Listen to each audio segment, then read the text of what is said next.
I'm at a funeral grieving the loss of the matriarch of the family. And Nick approaches me and says, gosh, I love a good death. Funerals are my favorite place to network. Would you like to be on my podcast? Wow. TD is a fantasy author whose social accounts blew up when he stopped posting every day and did something different. What if one could crouch up and down in rapid succession over the corpse of an enemy? My God. What if we gave the Pokemans the right to bear arms? Yes. The person who sent you this thinks that you're frickin' sick. Yes. In this episode, we get into the advantages of hyper niche posting and how speaking to a tiny audience is actually the best way to reach a much larger one. People used to always say, like, well, if you post every day, you're eventually going to go viral. I did it every day for 14 months. It didn't work at all. Copying everybody else isn't going to work. And so I finally made the shift. We talk about what it's like to break through as a writer right now. Traditional publishing versus self-publishing. We get into his new book, the sequel to the beloved Titan's Nest.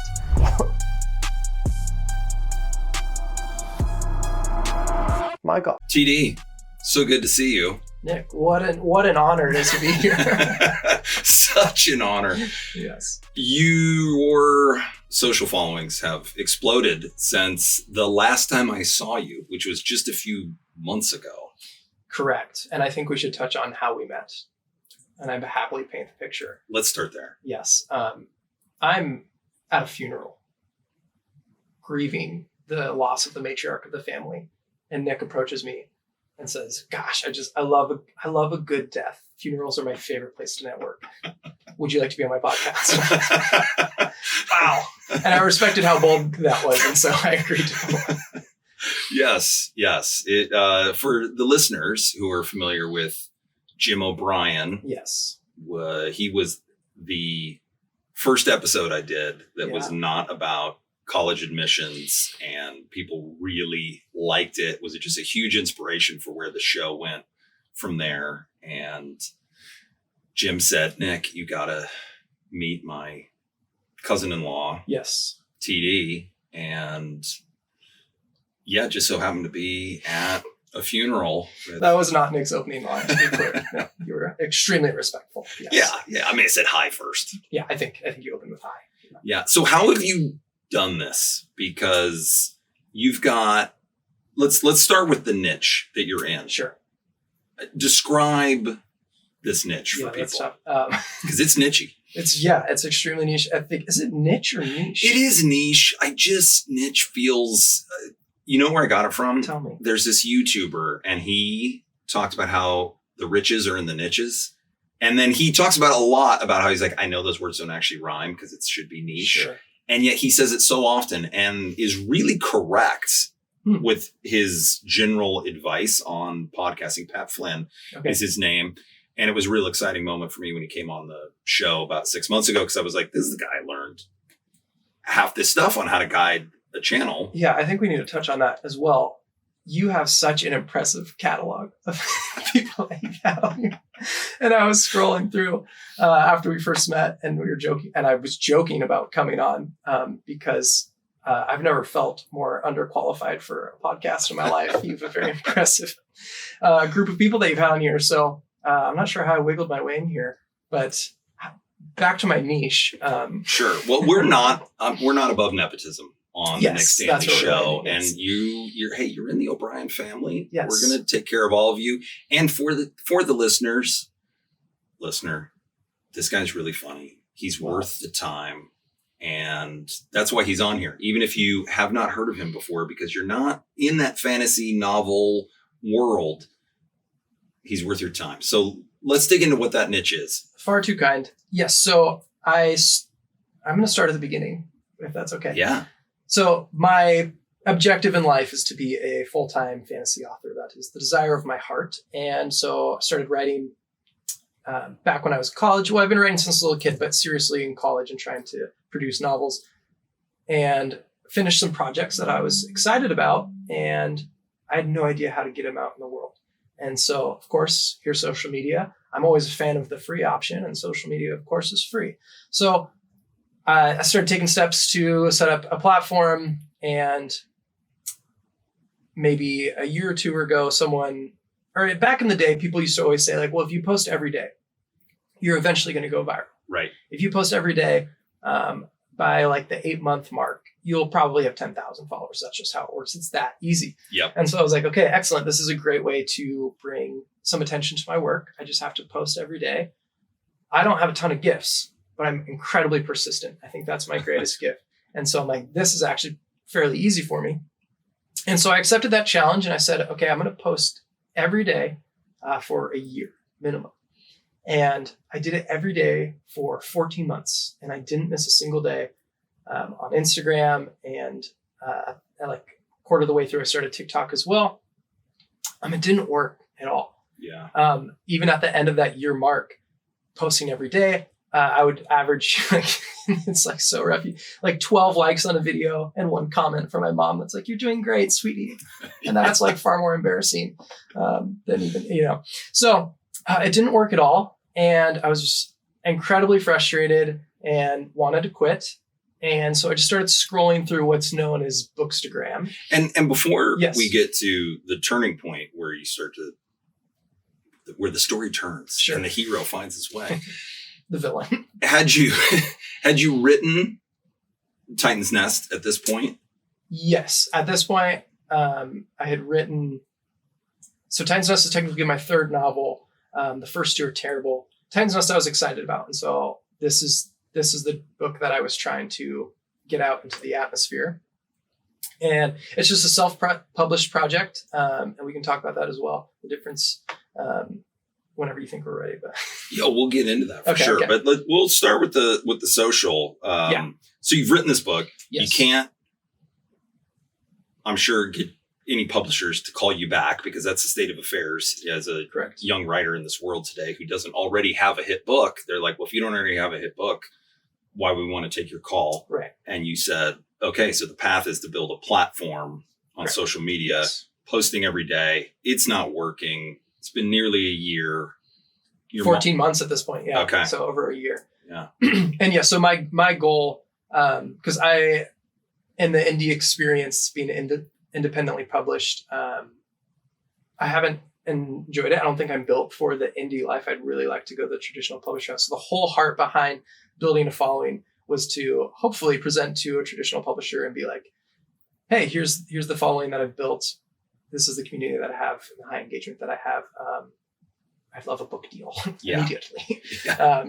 So that was the goal. And yeah, that was the heart behind it. And it was going terribly, and I had incredibly low engagement. I think at the end of the year of posting every day, I had maybe like 2,000 followers, maybe less. Yeah. So somewhere 2 or 3, somewhere in there. And then we pivot into when things started to go well. Yeah. So I started looking at what I was doing, and of course, posting every day, there's going to be very few quality posts in there. You're not going to have an excellent idea every day. Right. And so the little corner of Instagram that we know as Bookstagram, where I hang out, where it's writers and readers and reviewers all making book content. And I was scrolling through it, and I realized, all of my posts were pretty much identical to everything else that I was seeing. And so much of Bookstagram, and it's really surprising to me, is it's all copy and paste content, which you'd think writers and readers and creatives would be a little more experimental. And at that point, I was like, okay, well, clearly like copying everybody else isn't going to work. And I wasn't having fun either, because I was just like looking to see what was popular, copying a caption, using the popular audio, and it was flopping. And so I finally made the shift of like, okay, the age old, be yourself, sweetie. I was like, okay, I'm going to talk about what I want to talk about. I'm going to talk about what I'm passionate about. And I'm not going to invest in a fancy camera or take classes or hire a coach. I'm just going to do what I think I know is best for me. And that's just talking about what I'm passionate about. So I sat at a table much like this, and I, put my iPhone 12 on the other end of the table. And one of the first bits I did was like and it was inspired from an actual conversation that happened where I was telling my wife in very dramatic fashion about a really exciting scene that I loved from a fantasy book. And, maybe 30 minutes had gone by and I realized she was still like, she's a very gracious woman, still at least pretending to be engaged with me. And I realized from her perspective, like it had to be just absolute gibberish, which I thought was really funny. Yeah. And so I set up the camera and I basically did what I had done to my wife prior and said the same thing and uploaded that, just me talking, pretending to explain, a story to someone. And that was my first video that got like 200,000 views. And I was like, I've made it. Yeah. Yeah. And to the fear with posting that original video was, as we talked about, like, this is hyper niche. This is really hyper niche content where, and this is specifically from a book known as the Stormlight Archive, if there's any Radiants out there. It's a 1,200 page book. It's an enormous book. And I'm talking about a single scene in this like massive, enormous book. And so if you haven't read this huge book and you don't know this exact scene, you would have no idea what I'm talking about. Right. And so initially I was scared to post it because I was like, maybe a handful of people will even have any comprehension of what I'm talking about. But this is where a huge shift happened for me because, of course, yes, I was getting some likes and comments, but I noticed there was a ton of shares. Yeah. And that was what really shifted for me, was people sharing my content, because I've realized that we all like have this deep desire to feel like we're a part of like some sort of exclusive club. Mm-hmm. And people recognizing that they knew what I was talking about. And they're like, oh, I get these references. For whatever reason, we love being a part of an exclusive club. And then we love bragging about being a part of that exclusive club. So then people started sharing it on their story. Like, oh, if you know, was like a lot of captions I was seeing. And so, of course, for marketing, our initial thought is like, oh, we have to cast a really broad net. We have to get as many people as we reach as many people as we can. But if you make something for everyone, it's really for no one. Correct. Yeah. Right. Yeah. And so once that first one kind of took off and people were engaging with it a ton and were being super kind and encouraging, I was like, oh, of course, the age old story of, I was myself. I didn't try to copy someone else. I did what I knew I was good at, which is talking. Yeah. Yeah. And I was so encouraged by that response that became like a series. It was like, point of view, your wife is very patient, was like the caption that I used on all of those videos. And I just started going through all of my favorite book series. And they're just like maybe like a minute long, 40-second videos of me recapping really exciting scenes and that I think are exciting, and characters I really connect with, and pretending to explain it to my wife. And that was kind of what started to snowball and start to bring in people from these different fandoms that I was really passionate about. And so that kind of became the style of my skits and my content. And then I did a video which kicked off which kind of everybody in my space knows me as now, is I call him Ulyses, but he is the Inner Thoughts character, where the first one that took off was, if you're familiar with the Hunger Games, I did a skit where I was pretending to be the inner thoughts of the author of the Hunger Games for her most recent book. And that video got over 1 million views on TikTok pretty quickly. And the most important thing that connected with me, and that I would encourage others to, if they're trying to kind of build a social brand or starting to make content, was it was really fun for me. And it no longer felt like a task, like, oh, I got to post. I was having fun actually creating it and getting to express myself creatively through this character. And so now here we are. I think at the time of that video, I don't know, had a couple thousand followers.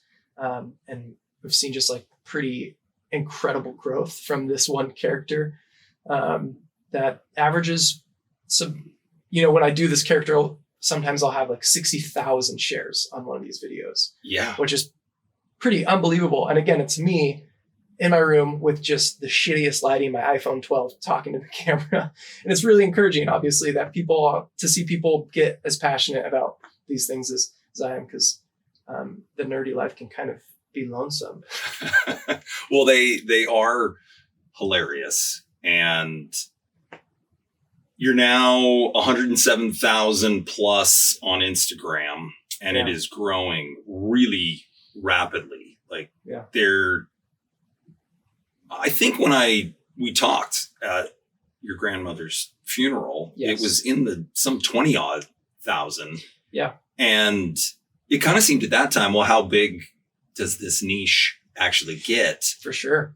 And clearly it can get a whole lot bigger. And 130,000 plus on TikTok. And it's really just, I mean, the sky's the limit at this point. Because what's cool about Ulisses is that the character, it's really funny, and there's no cap on the number of times you can do it, because you've just got to find another book you like, another character you like, and run with it. Yeah, that's the beauty of it. Is I'm just talking about media, and it started off books that I really enjoy, and then it quickly pivoted to movies and even comic books, and just like even now, like I've narrowed down, like I did one specifically on the voice in the head of Voldemort. So now I'm like even getting more, like now I'm talking about just a single character, and that one did well as well. So yeah, it's cool. People keep asking like, are you running out of ideas? And I was like, not as long as people keep making cool shit. Yeah. Because there's so much of it out there, and it's pretty easy for me to, I mean, it's in truth, the same conversations that I would have with my friends, after you see a movie or after you read a book and you look at the creative choices that a director or an author made, and you just go like, oh, that was funny that they chose to do that. And then I just deliver it with a goofy accent, and people seem to really connect with it. Yeah. Well, I was really impressed. I saw Marvel actually commented on your Spider-Man video. How's that feel for a young guy who clearly loves Marvel storytelling? It was pretty unreal. Yeah. I mean, as I've said, like I grew up just like consumed with this stuff, and I really love this stuff. And I think I kind of fell in love with reading through comic books as well. We hold Marvel at a really high standard. And yeah, I was blown away that they commented on my silly video about Spider-Man. I even danced a little bit in that one, which is embarrassing, but and I think that's too something I've seen that's just been so powerful with social media, is we have the ability, if we're persistent and creative enough, that we can connect with people and brands and authors and directors. Like we can reach people that there was no way we could have reached them 10, 15 years ago. But I have the ability to connect with these people. That's been the most amazing thing for me with seeing the growth in social media and people connecting, is having my favorite authors, huge authors, reach out and say like, I loved your video. That was so funny. Right. It's pretty unbelievable. Yeah. Yeah. I can identify with that feeling when an author or a speaker comes on and I really respect them immensely and have ingested their work for years. And when they say, hey, your show actually came up on my feed and I really enjoyed the episode of X, Y, and Z. So cool. It's surreal. Honestly. And there are a lot of downsides to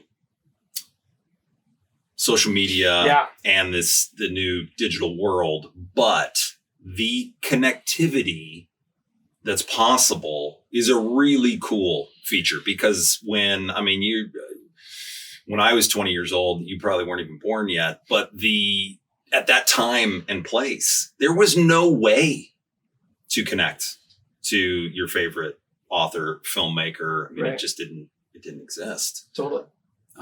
So that part is pretty rad. What was the line about the sticky goo coming out of his wristicles? I think it's secrete liquids from his wristicles. Yeah. Yes. And I apologize for that. Yes. That was funny. That was funny. It. Okay, let's talk about publishing then. Yeah. Let's turn to that, because that's also at the heart of why you needed to build a platform in the first place. Let's talk about the difference between independent publishing and then with a publisher, just to bring everybody up to speed first. Perfect. So I'll use you as an example. Let's say that you write a manuscript, your first book, and it is How to Run a Successful Podcast. Lovely title. Yeah. And now you have it finished, and now you're like, okay, what do I do with it? Now you have two options. You can either traditionally publish it or you can self-publish it. And the traditional publish route, which I think most people are a little more familiar with, and that's what you see in movies and TV shows when they feature a writer. And so you take your manuscript, and traditionally, the best way to get it in front of a publishing house that's going to offer you a book deal is to get a literary agent. That's kind of the first step. And so in that process, what I recommend is you go and you look at, and keep in mind, I don't have an agent, so take this with a grain of salt, but this is the wisest way to go about it from yet, literally.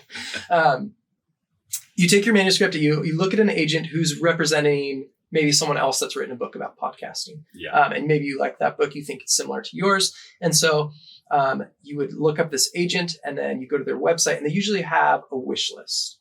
And this can be there's websites called Query Tracker or just Publishing Market, and they list what they're looking for in a client. And so if they say, oh, I'm looking for someone that's writing nonfiction about communication, business, you say, okay, like, I check some of these boxes, I'm going to reach out. And so they'll usually have a list as well of like what they're looking for in a query letter. Traditionally, it's going to be a brief synopsis of your book, a small intro about yourself, and maybe some accolades. And, you obviously talk about your podcast and your following. And then for fiction, they usually are going to request the first 10 pages of your book. Nonfiction, it's going to usually be, they want the whole manuscript because it's usually a lot shorter than, like say Titan's Nest is 530 pages where your manuscript might be 180 to 200. So you would then query this agent. And this part is really challenging because one, they're usually really specific in what they're looking for in their query letter or from your query letter. And for a fiction author, you have to sell your 600-page novel in a paragraph. Right. Which of course is really challenging. And maybe a successful popular agent is going to maybe get like 100 of these query letters in a week, maybe a day, depending on who they are. Yeah. So you have to try to stand out in a single paragraph, which I haven't figured out how to do, but I'm well on my way, of course. Yeah.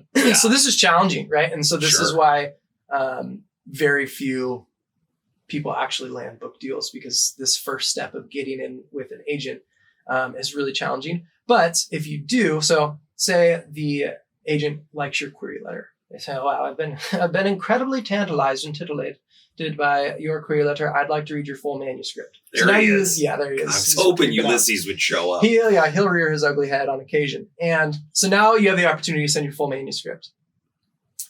This is thrilling. It's also can be heartbreaking because I've had a couple request my full manuscript. You get really excited. You send it. Then also this all happens in a span of like a year. It's an extremely slow process because they have a lot of query letters to read through. Yeah.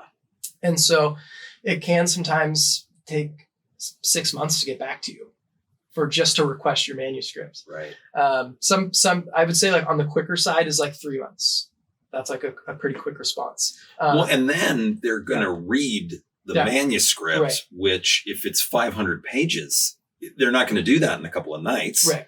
And so you can see how it would really be drawn out, and you're probably feeling pretty bad about yourself 6 months into it, hearing crickets. Yes. And then get really excited when somebody asks for the manuscript. Right. But even that, you don't really know where that's going. For sure. And so, you feel like the smallest, saddest little grub in the whole wide world when you're sending out query letters. They refer to it as the trenches. They always say like you're down in the trenches because it is a very humbling experience trying to convince people that you are worthy of their time and worthy of an investment financially. Right. And so say everything goes great.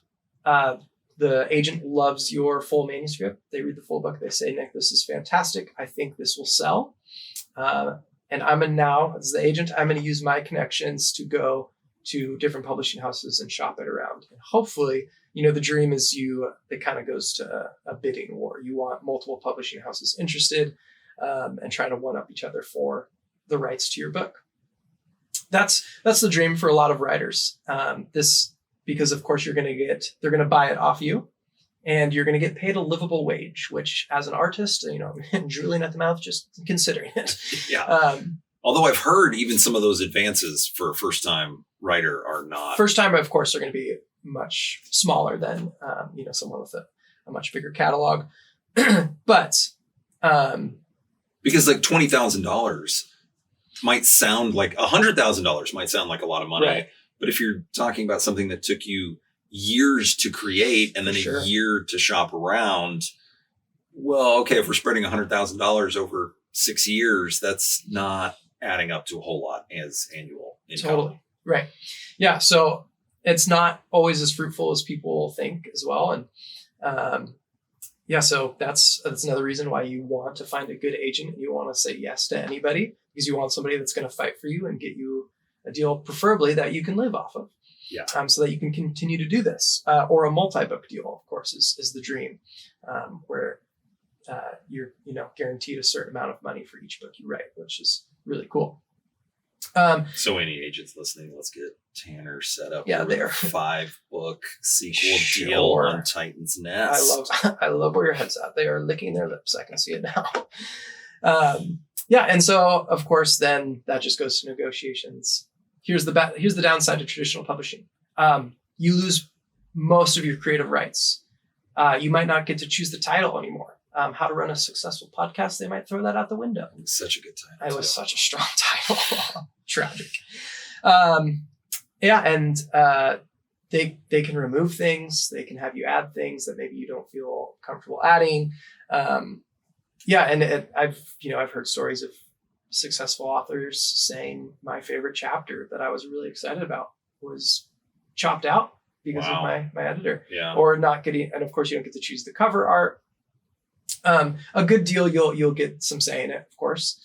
But this is the major downside to traditional publishing is you're essentially you're selling the project, and in some ways you're kind of hands off once it's sold. But it seems nowadays that publishers are a little more not lenient, but more accommodating and want the author's voice to be more involved, from my understanding.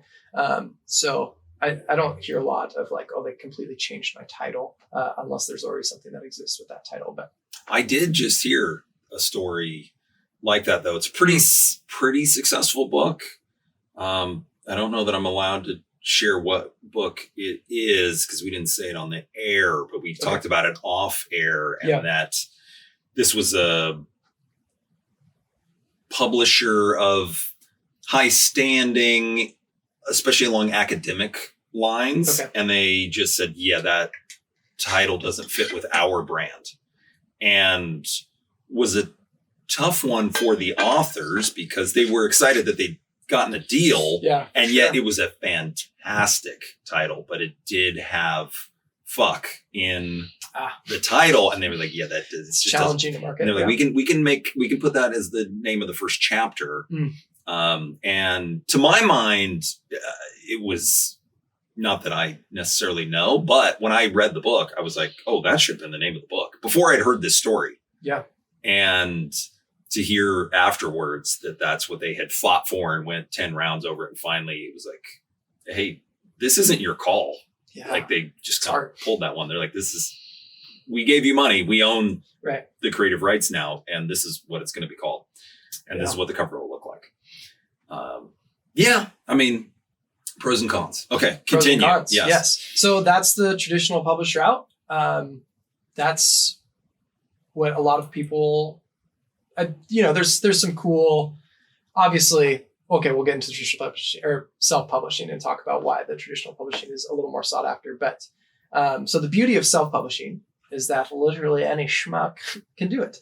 And so I had queried a lot for Titan's Nest, and the main response that I got was, this is too long for a debut fantasy novel for someone with zero recognition, no name.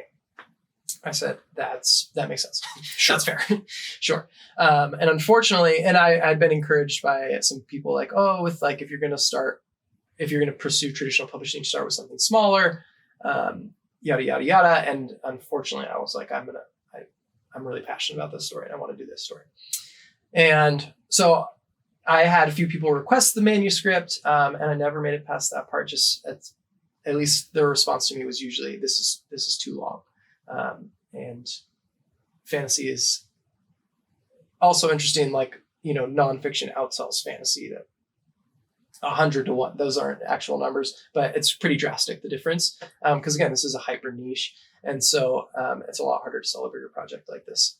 And so I went the self-publishing route. And again, the beauty of the self-publishing route is that literally anybody can do it. The downside of the self-publishing route is that literally anybody can do it. I think there's something like 1,100 novels are published on Amazon alone, like every day. Wow. That's a lot of books. That's a lot of books. And then hard for me as a reader to decipher which ones have quality and which ones don't. Right. And so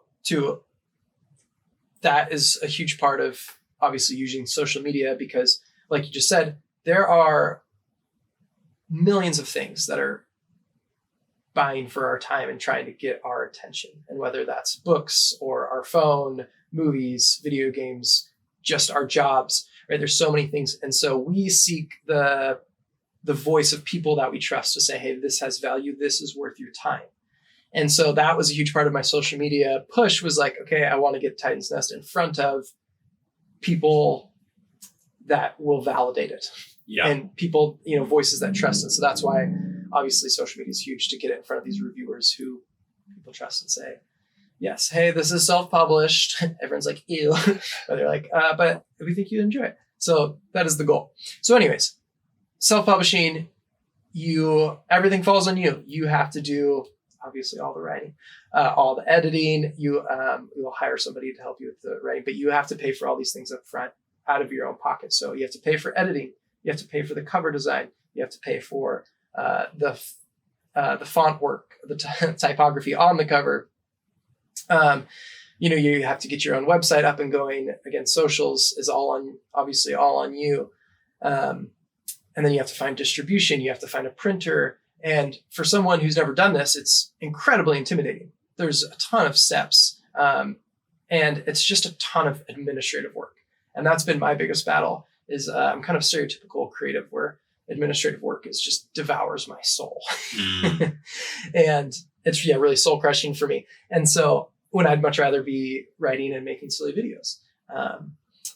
But the beauty, of course, with being independently published and doing it yourself, is you get to keep all of the creative rights, and you get to make every decision. You get to pick, as I said, the cover, you get to pick the artist, you get your title, and you have full creative freedom to write whatever you want to write, which is really beautiful. And if you have an audience, and in truth, someone like yourself who, already has over 100,000 subscribers on YouTube, coming out of the gate to now write, if you were to write a book, you would have a pretty solid platform to self-publish it, to get some momentum just right out of the gate.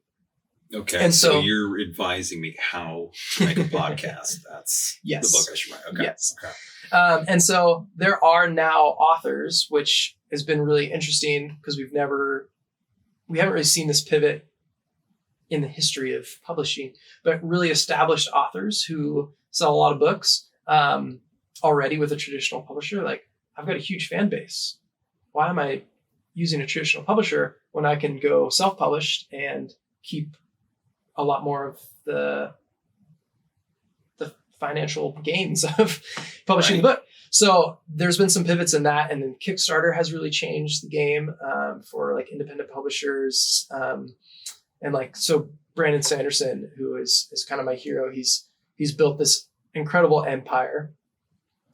He released, author of the Stormlight Archive, I believe. Yes, the Stormlight Archive, correct. Well done. Like his Kickstarter that he did for special editions of the Stormlight Archive, over $40 million raised on Kickstarter. Whoa. Yeah. Whoa. That's a good haul. Which is unbelievable. There's no publisher that was going to give him that. Right.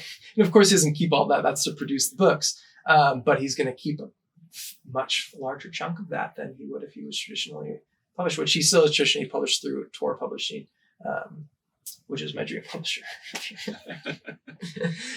But yeah, so there's been a shift where indie publishing, and mainly because of social media, it's a lot easier to get your work out there now than it was previously. So indie publishing kind of has a come up, but it still isn't as glamorous and sexy to a lot of people as, the traditional published book deal is.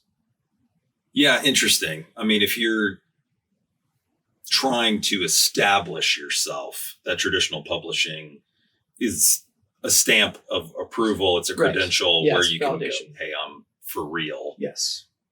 And yet it sounds like some of the economic arguments, if you already have a following, a platform, a audience that wants more of your work, right, that might point towards flipping away from the traditional publishing and going to the self-publishing. I mean, I remember Louis C.K. as a comedian before the controversies, yeah, all of that, talking about how he had decided he was just going to self-produce his next special and then sell it through his email list distribution. Yeah. And he could sell it. I think the first one was only for $5 and made twice as much money on it. Whereas before it would, and this was a little bit earlier in it, but they had to sell it through Amazon, I believe was the going thing at that time, where it might be $25 or $30. And so he was like, hey, all of my true fans will find this. They get it for a fraction of the price. Yeah. And I make more money doing it. Why not go do this? For sure. And he was kind of a pioneer on that. And I know, I'm blanking on her name. I think she is the top selling fiction writer. She writes real sexy books. Oh, probably Sarah J. Maas. Colleen Hoover. Oh, I didn't know she was originally self-published, but yeah, she's got a ton of stuff out there. Author of It Ends With Us, Verity, Ugly Love. Over 30 million copies sold as of 2024. And yeah, it all started with self-publishing. From what I understand, out of her trailer that she was living in. Wow. And she does not live in a trailer anymore. No, she does not. But continues to self-publish because the economics for her are better. Yeah. That's, of course, a huge part of it that I kind of skipped. You keep a lot more of the royalties. If you're self-published, you keep the majority of the royalties. Where traditionally published, you might not get any of the royalties depending on your contract. But of course, it comes down to, am I going to sell enough books traditionally or self-published that makes it worth it? Whereas opposed to traditionally published, you're guaranteed a certain amount at the beginning of the book deal. So, right. Now, did any of these agents, when you spoke to them, say it would really help if you had your own platform? Not specifically, but a lot of publishing houses, so you can skip the agent part and you can try to just go directly to the publishing house, which is, I think, I assume, from what I understand, a far more challenging to even get in that door. And a lot of them I noticed would have a section, because on these like query tracker forms, they have sections that you plug in. They have questions. I don't know why I'm blanking on the word, but one of the many questions on there is it would say like your follower count or your socials, or link your socials. Okay. And so and then I've never seen like an agent on their query letter specifically request like what's your follower count, but they always request that you link your socials. And they're pretty open about, they want to see that you're involved and engaged in the community. I know for a fact that for nonfiction, it is far more compelling to an agent to have a bigger following than it is with fiction. For reasons I don't entirely understand, but I guess because if you're writing nonfiction, you're probably writing actually about your life or your experience, obviously. And so people are already following you because they want a piece of that. So I guess it makes sense. Quick pause. This is important. There are only 3 things you can train in life: your craft, your body, and your mind. Most people work on the first 2 and just hope the third one shows up when it matters. That's why I'm recommending Finding Your Best by Michael Gervais. I've done the course myself. It's excellent. It's not motivational, not fluffy. It's structured to train the skills that actually drive performance: confidence, recovery, trust, grit, clarity under pressure. If you ever feel capable on paper, but inconsistent in real life, this is about closing that gap. I don't put my name behind a whole lot of things. This one earns it. You can find the link below. No urgency, just a genuinely solid tool if you're serious about getting better. So where do you go next as an author? You're finding the success with the social platforms. What happens next for TD? TD is going to keep cooking. So I've got the sequel to Titan's Nest coming out. I don't know when this will air, but Sigra's Roost, Book 2 in the Titan's Nest saga, comes out on November 15th. And it is currently outlined as a trilogy. So I've got another book in the works that'll be coming out to next year is the goal. And I'm going to continue to just, self-publish this series. Lord willing, it gains enough traction that a traditional publishing house makes an offer. That is the dream.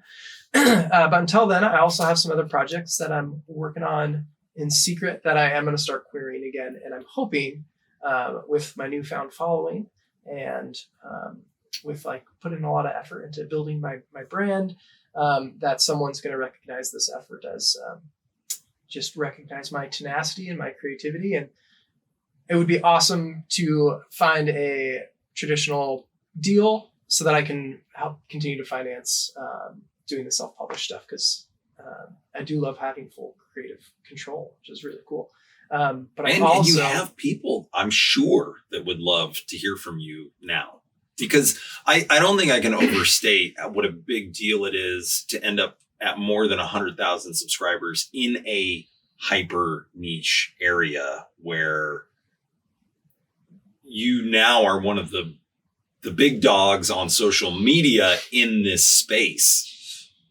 In this space, yes, for sure. I mean, I think I'm still considered like a micro influencer or whatever to the general public, but it is strange to, have 50,400 or 40,000 more followers than like some of my biggest favorite authors. And I would trade places with them in a second, because my heart's desire is not to be a content creator, but to be a writer. But I'd like to think that eventually an agent. I was also lied to, not by anyone in particular, but by just the world. I just heard it over and over from people and like seeing stuff on like social media and threads. And it was just like, yeah, like honestly, like you'll never get an agent unless you have 10,000 followers on stuff. And so in my head, I sold myself this lie the moment that I hit 10,000 followers. I'm going to be flushed with requests from agents, of course, which of course is not the case. And I genuinely haven't been querying since I've kind of got this momentum going. So I am hopeful that, think there's some fruit that's going to come from all this labor. Yeah.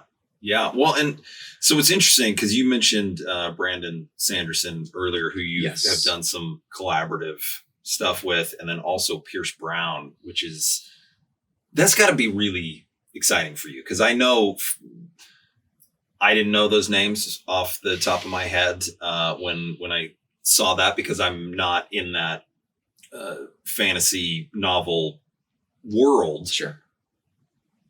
But for you, I mean, you're in it, you love it, you live and breathe it clearly. And the passion is so obvious when you talk about those books, those characters. What's that like to have those people reach out and say, hey, let's do something together? Yeah, it's surreal. We haven't, nothing, and I can't talk about it, but we haven't like released any of the stuff we talked about. But to have them, I've talked to Pierce Brown directly, which is, he's my idol. I'm very fond of him, and his work is incredible. And I really love how he carries himself and blah, blah, blah, blah, blah. But yes, the first night one of the first times that he reached out and said, I love your content. It's my favorite Red Rising content on the internet, and I would love to do some sort of collaboration. I didn't go to sleep that night because I had the adrenaline hot sweats. And I just couldn't fall asleep because it was just so surreal. It was, someone that I've been reading, the last maybe over 10 years. And he was kind of my first push on social media when I started posting once once a day, every day for a year. I was doing some fairly creative stuff, but for the most part, I was trying to think of clever ways to get in front of these authors. And so the main character in Red Rising, I'm sorry to nerd out for a second, his name's Darrow, and his mentor's name is Lorne. And so I first started doing like posting. The caption was day one of posting until Pierce Brown agrees to be the Lorne to my Darrow, to become my mentor. And so I just started doing that, and I would just tag him every day. And then I think it was like day 22, he replied. He didn't agree to be my mentor, but he replied, which was, to me, I was like, I couldn't believe it. And he was incredibly gracious with just like his time and to actually respond to me and say some really kind things. So that's one way that I fought to get in front of, somebody that I really admired. And again, social media is just such a unique tool that allows us to do this. Christopher Paolini, who wrote one of my favorite fantasy series, young adult fantasy series that I grew up reading, he was doing a book signing kind of near my area. So I drove like an hour, and I know that he likes puzzles. And so I built this puzzle box, and everybody's just going up and getting their book signed. And I just go put this like treasure chest in front of them. I'm like, I know you like puzzles. And I'm just like, hey, your work has had immense impact on my life. I built this thing by hand. Yeah. Like an intricate moving parts. No, not as complicated as you think. It's just like I took a little treasure chest looking box, and I painted it, and I like molded and like sculpted a dragon on the top and like customized it to his series. And what I did was I told him, and I had a little code padlock on it. And I said, I know you love a puzzle. I was like, to get inside this box, I've been hiding the code to this lock in all my videos I've been tagging you in. Yeah. He was like, whoa. Yeah. He's like, I've never had anyone do something like this. And I was like, I hope not. This guy is insane. Is this guy going to follow me home right now? Yeah, it's likely. And so through that, like, and when he opened the box, I wrote him some kind words. And the code, where was it in the videos? I just hid it in the background. So like I used the symbol for his series, which is like a little blue flame thing. I put it in the background of my videos, and like roto brushed myself on top of it so I could like move past it. And I just like hid the numbers in that flame. Yeah. And yeah, he opened it. I got an email from him. Yeah. It was really nice. And that's all that did, but it was still cool. Right.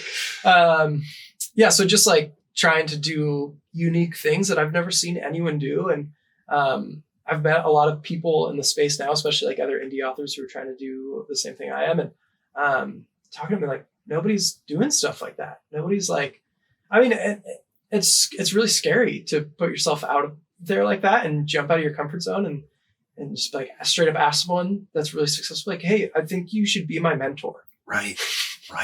Just sounds really dumb. And it's like, you get the hot sweats when you're up there doing it. But I'm willing to do just about anything or anyone. Sorry.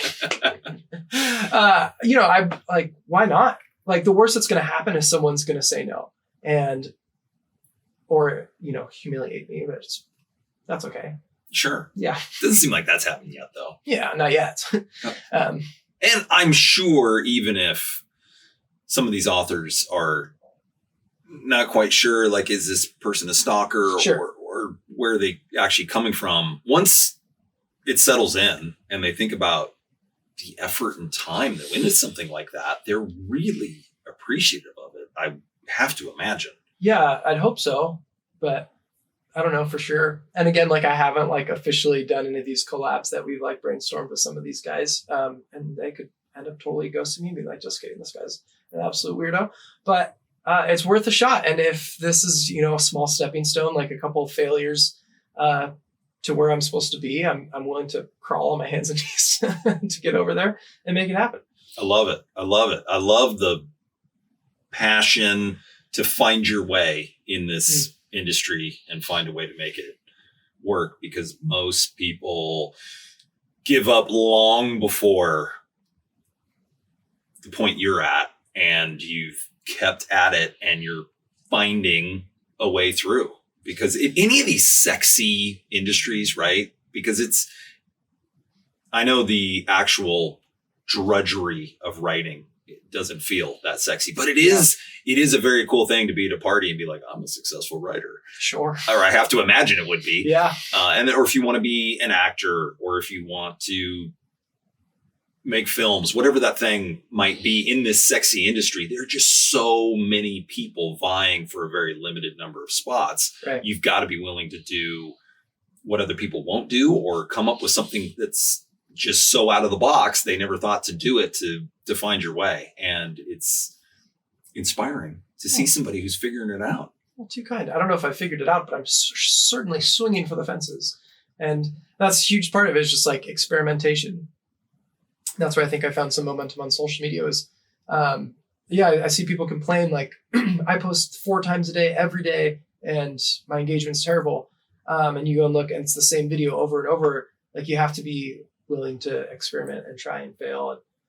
And that's the only reason I've seen a lot of growth, is because I was willing to experiment and try weird things and try things that I hadn't seen before. And I think there's a big part of scrolling that we're constantly looking for something we haven't seen before to make us stop. And so, experimentation, I think, is huge. And again, persistence. And what are the handles on TikTok and Instagram? On Instagram, it's just at TD Orel, O-R-E-L. Because when I describe this to people, yes, it doesn't capture it. And I'm like, yeah, I know you're not, it doesn't sound like you're going to get it. Yeah. You will when you see it. I have a hard time when describing, like, when people, oh, you're making, what kind of content do you make? I'm like, I know it sounds really dumb. Right. You almost have to just do it. Yeah. For them, I would imagine. But sorry, so TD Yes. And then on TikTok, it's at Titan's Nest. Okay. Okay. Why does fiction even matter anymore? I mean, it's just made up stuff, right? Yeah, totally. I think even as a kid, I just really connected with, I realized that fiction is this really powerful tool to evoke emotion and teach us lessons. And especially as a kid, we hear, I was fortunate enough to have parents that would say, you stand up for what's right. You try to live selflessly. You love and serve the people that are around you. And, when it's coming from your family or your parents, you're like, yeah, I know, I got it. But whether it be a storybook for a child or a feature length film, when we see these things in action and we see them like brought to life through an art form, and it's so engaging and captivating, and it's so much more impactful than someone just saying there telling you like, well, you should be willing to fight for those that can't fight for themselves.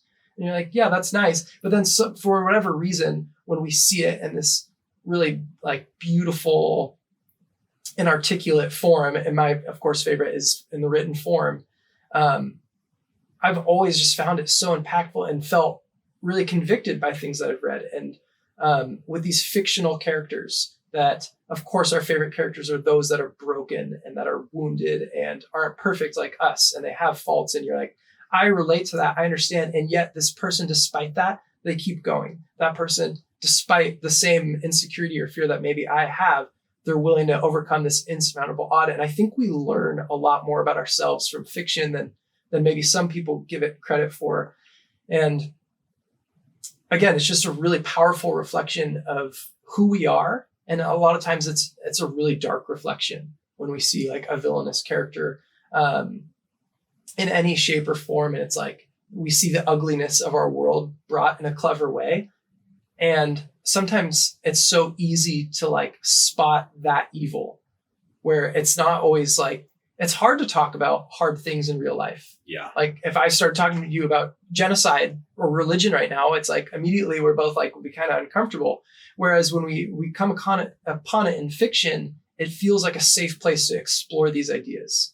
And I think in the real world, we're running out of a safe place to explore these ideas because everyone's so sensitive, and where it's really hard to have conversations about hard things because people are so emotional, and that's okay. But I think fiction is still this vessel where we can look at these characters that we really admire, and we can strive to be like these heroes. Yeah. And so, yeah, as I said, I was just like, as a kid, I was really connected with that originally. Like, I think initially I felt it like watching movies or even like watching a Sunday morning cartoon. And I like someone's doing something wrong. I want to see that person get punched in the chin. Yeah. Like they deserve that. That's justice. Right. And so to get like fully consumed by this. And then I started to, I think, realize through humor and storytelling that I was like, oh, like we all have the ability to evoke emotion or teach a lesson through a story and through a narrative. And it's a lot more fun and I think engaging to do it through fiction than it is maybe just to be preaching at people to be a good person. Sure. Or strive to ABC, whatever it is.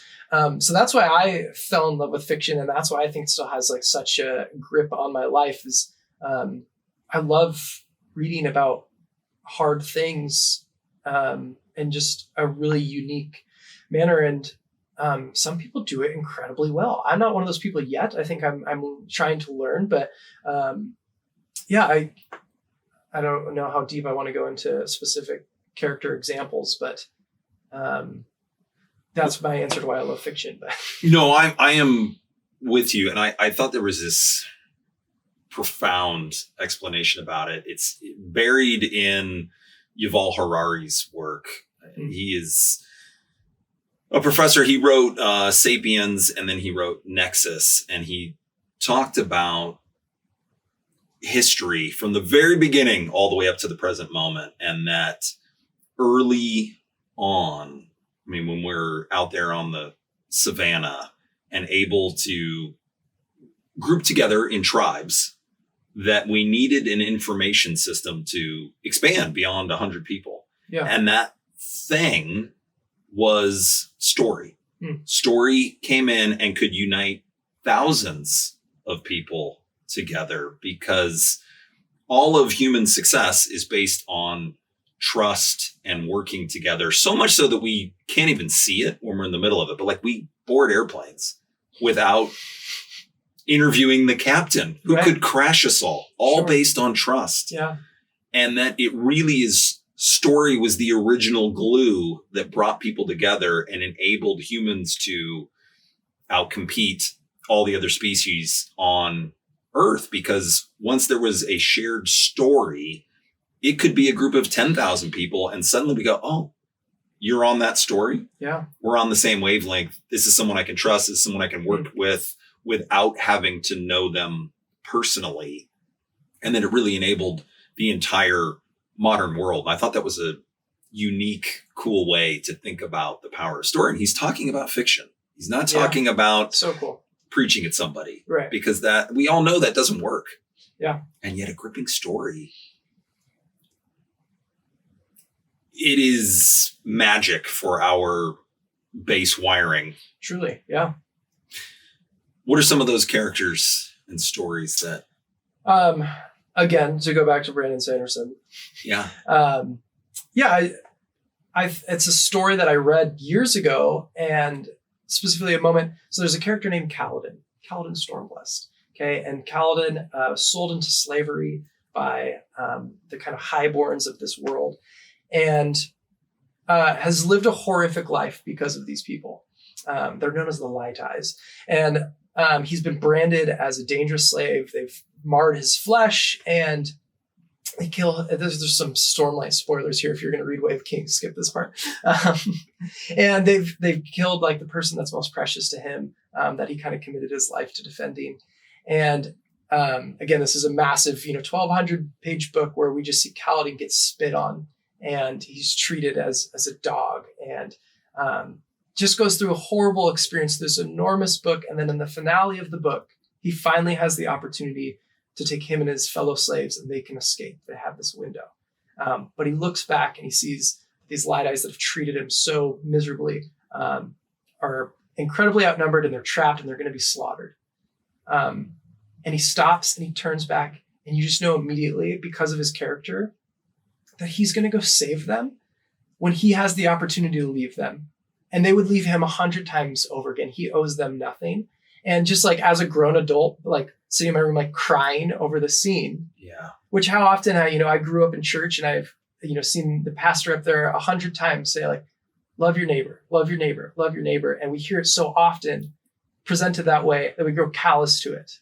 And then when we see it presented in this just like really articulate and beautiful and thoughtful way, that when Kaladin starts running towards the people that have persecuted him his whole life, I all of a sudden am starting to feel convicted. I'm like, am I loving my enemy well? Am I being a Kaladin Stormless? Which sounds foolish, but to be convicted by someone's words written on a paper, told in a really beautiful way, I think is just so powerful.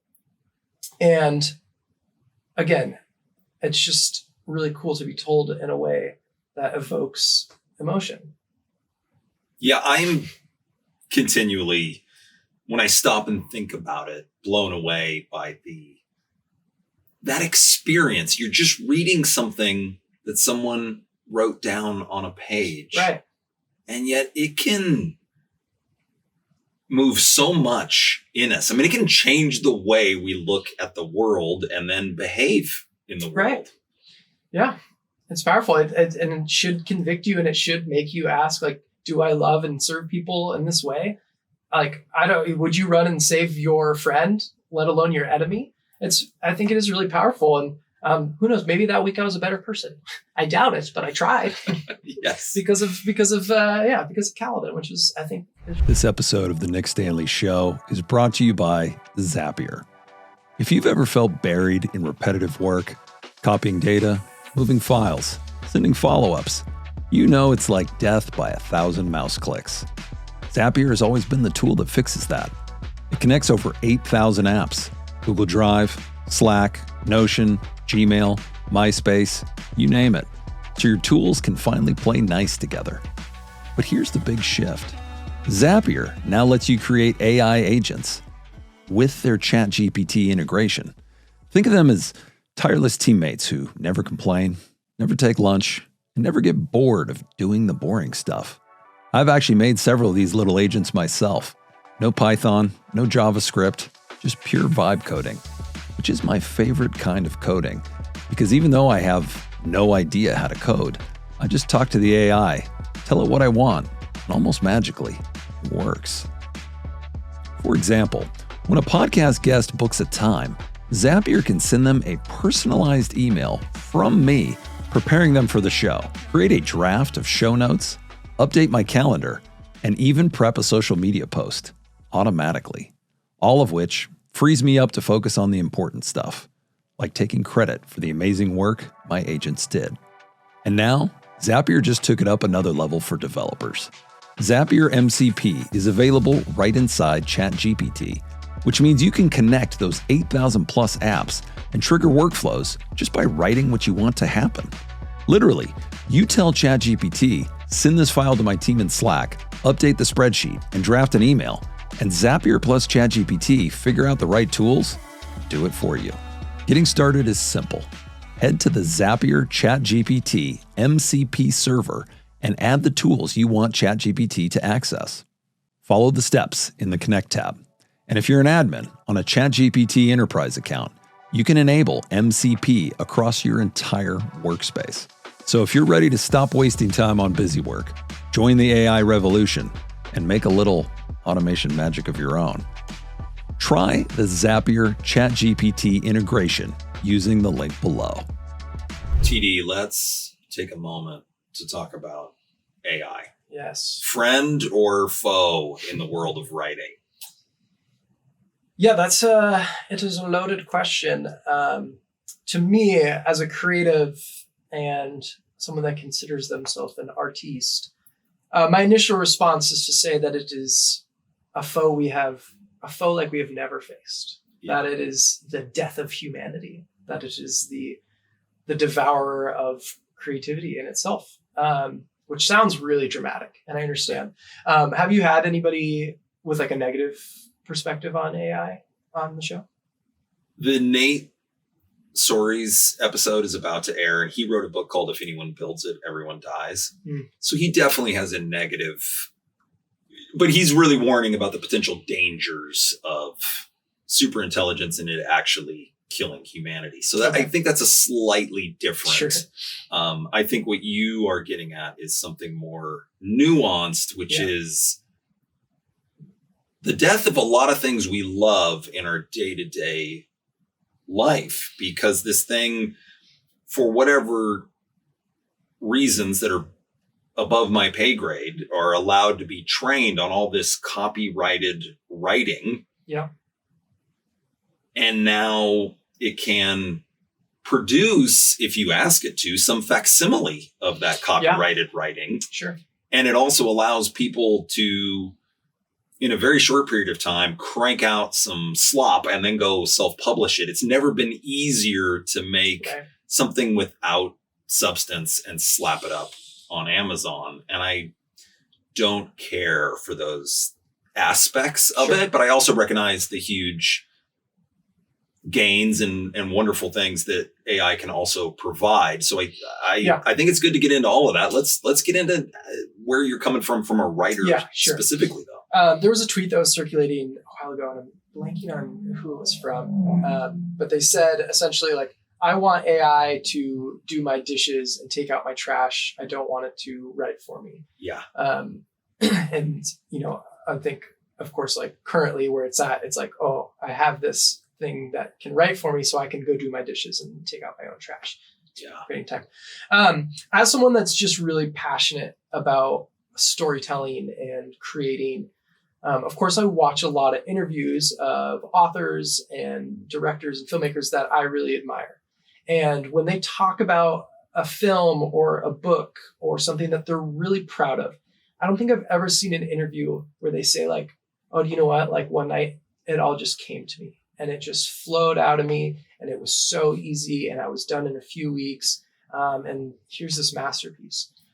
In my experience, every time it's like, this consumed me. Yeah.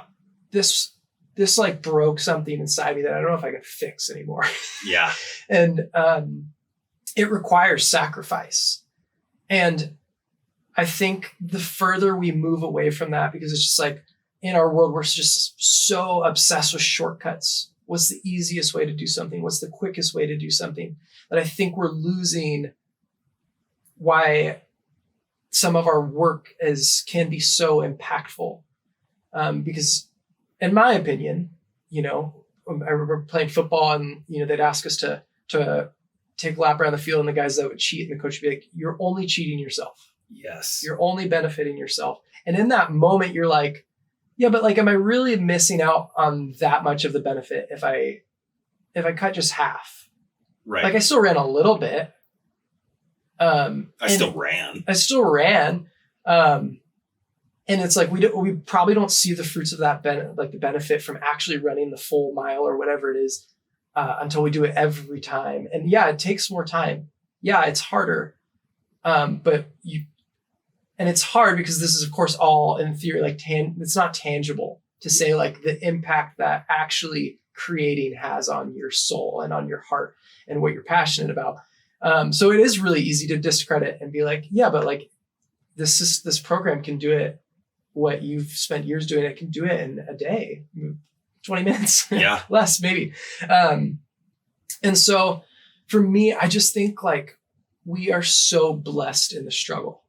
I think we find out who we are and we, you know, the old saying, growth and comfort can never coexist, right? When we make ourselves uncomfortable, those are the moments that we grow so much. And writing sucks most of the time. It's actually really hard. And I feel at my most insecure, my most vulnerable, and most frustrated, and when I'm writing. But for whatever reason, it's incredibly life-giving for me, and I'm growing a lot in that process, which I feel like maybe sounds strange, but yeah, that's where I'm at currently. I have another thought, but I just slipped my mind. I really like the direction you're moving in there, where to say we're blessed in the sacrifice. Yeah. I think about it a lot with learning, and I don't know that there is a way to really learn without struggle and sacrifice. You're sacrificing your time, your energy, and to become good at anything, whether it's writing well or to become a doctor. Think about the amount of knowledge you have to internalize to be an excellent doctor. There's no way to skip the part where you wrestle with all this information, writing about it, talking about it, reading about it, being tested on it, so that it all becomes automatic. So that when someone walks into the office and they say, well, I'm feeling this, and I'm feeling this thing, I don't really know what's going on. You go, that one doesn't matter. Those two do. This is what's happening. And it needs to be lightning fast. That can only happen with years of training, which is going to be uncomfortable along the way. Yeah. And a lot of that is what learning is. So there's a lot of talk right now that AI will transform education. Yeah. Maybe, because I don't know at that core level that having access to faster information changes the equation of what's required for a human being to learn it. Right. And when it comes and retain it. Yes. Yeah. Yes. And when it comes to writing and creating, it's so hard to become a good creator. Yeah. No one is born a great writer. You might have more talent than somebody else for sure at a small level, but the really amazing stuff only comes through the struggle. And I see two sides of that then. So it's like, yeah, there will be, whether it's writing or in any field, plenty of people who take the shortcuts and don't run the full lap. Mm-hmm. But after thousands of laps, all those corners that were cut add up. They add up. And somebody who's embracing the struggle and getting in there and living in the trenches, they will create something different. And it will resonate with people because of all that work and struggle that was in it to begin with. And those people that took the shortcuts won't be able to do that. Right. I totally agree. And on the flip side, I also fully understand. So I think too, with like, I don't want AI to touch any of the creative aspects of humanity, right? I want it to do, like I said, somehow do dishes. If it wants to create spreadsheets and run numbers, which I know predominantly that's what a lot of people use it for. And I totally understand the argument, like this is like incredible progress, and that it is going to make a lot of things that are mundane and not life-giving, like writing or creating, painting, whatever you want to say. It's going to make those things a lot easier and maybe give you more time to do the things that you are passionate about, which is beautiful. And I understand that. And I totally see that. And I get the argument of like, it is amazing that we are the most technologically advanced society in the history of the world. It's incredible. We're also the most oppressed. We're also the saddest. We're also the most anxious. And I think as we strip away the human experience and try our very best to get rid of suffering and struggle and discomfort, I think we're going to fall more into this like feeling purposeless, voidless, heartless depression. And I think AI is a really great stepping stone towards that darkness, not to be dramatic. Well, you take all that negative stuff, which is well documented, that has arisen out of social media. Right. And of course, everybody should check out TD's social media because it's very positive, uplifting, and funny. But too much consumption of it leads to depression, anxiety, all these negative mental states. Like it's pretty hard to argue otherwise now. And AI is a amplification of all of that. I mean, we're seeing a lot of rising cases of AI psychosis, which basically is just a big term for people spending too much time talking to an AI and it validating ideas that are actually driving people a little crazy. Yeah. That doesn't seem good for humanity. For sure. So finding a balance somewhere where we can get it to do the dishes, but not write our stories for us. Yeah. But maybe augment that process a little bit. I'm also open to that idea. Like, I don't want to simplify it. I feel like there's too much of that as a result of social media, right? It's either a heart or it's a dislike. Right. Yeah. And there's an infinite amount of gray area and nuance there. There's no specific right answer. Yeah. Because if you want to research something for a story you're writing, you can get that information, that background information you need a lot faster. Yeah, immediately. And that might have not been the part of writing that you love. You still have to go do the hard work with turning it into a story and bringing those details to life and those characters to life. So an augmentation rather than a replacement seems where the middle ground is. Yeah. Yeah. I think just like if given the choice, if you said like, hey, AI vanishes entirely tomorrow, or we continue down the path we're going, I like to think that I lean more towards like we've survived without AI for a long time. Let's continue surviving without AI. That's just where I land as a creative person. But I know that I'm in the minority. Yeah. Yeah. Oh, and it also gets tricky on, you talk to people that are really good at drawing. Yeah. They don't like that now lots of people can create an illustration with AI because that was a unique talent. Whereas someone like me who can't draw, I go, well, it's pretty cool that I can now describe something in my visually. Head. I want to see it. Yeah. And can create it and then show it to somebody and say, this is what I'm talking about. Yeah. And I think too, at least in my space, what I've seen online a lot is the art, because I think the AI art is like coming quicker than actually the writing is. And it's better. And so I think I see that a lot more of artists just devastated that like, yeah, they've committed their life to this craft and they want, of course, to be paid for their gifts. Right. And to make livable wages off what they're passionate about, as everybody does.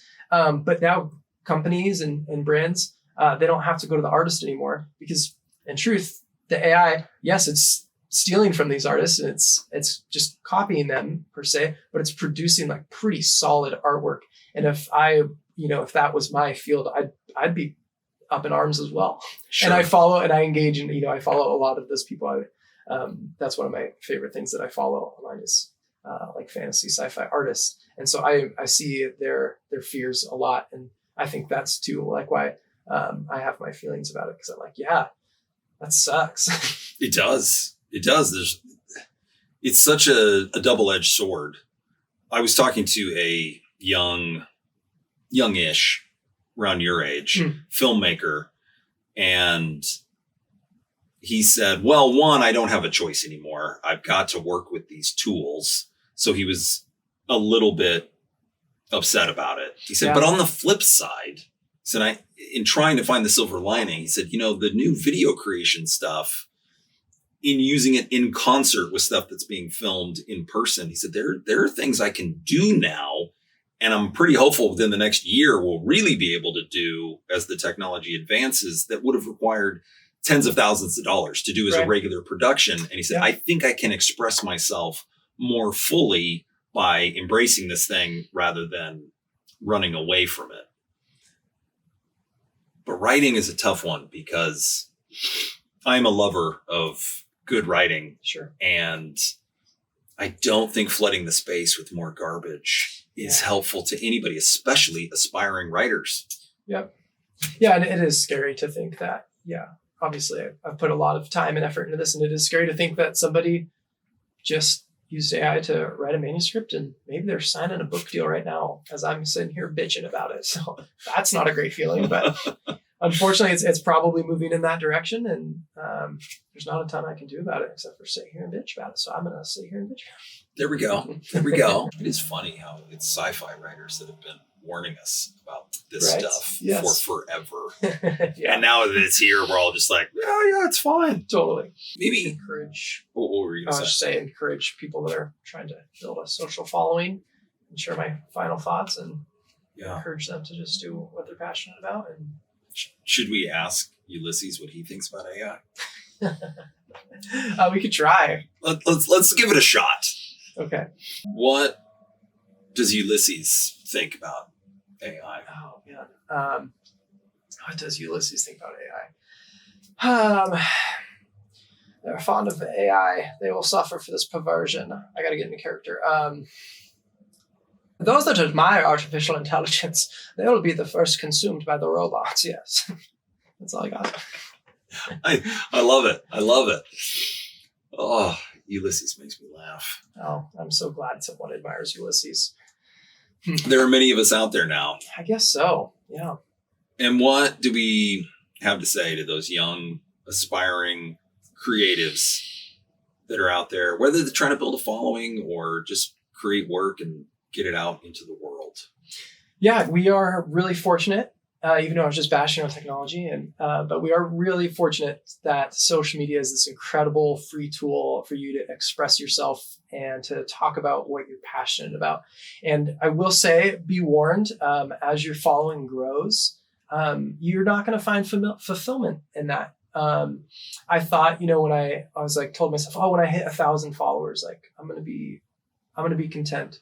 And then I hit 1,000 followers. I'm like, oh, when I hit 10,000 followers, like then I'll feel like, I feel like I'm a content creator.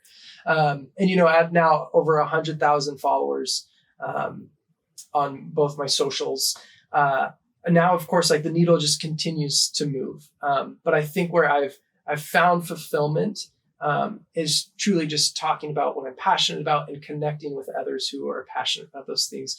So seek that joy and fulfillment in the community that you create, and not in the numbers. And, and even with the Marvel official entertainment account commenting today, it was really cool that they commented on that. And I was excited for about like 30 seconds. And then I forgot about it until you brought it up. And that to be said is that I found a lot more fulfillment when someone with 12 followers sent me a message and was like, hey, I really enjoyed Titan's Nest. I can't wait for the next book.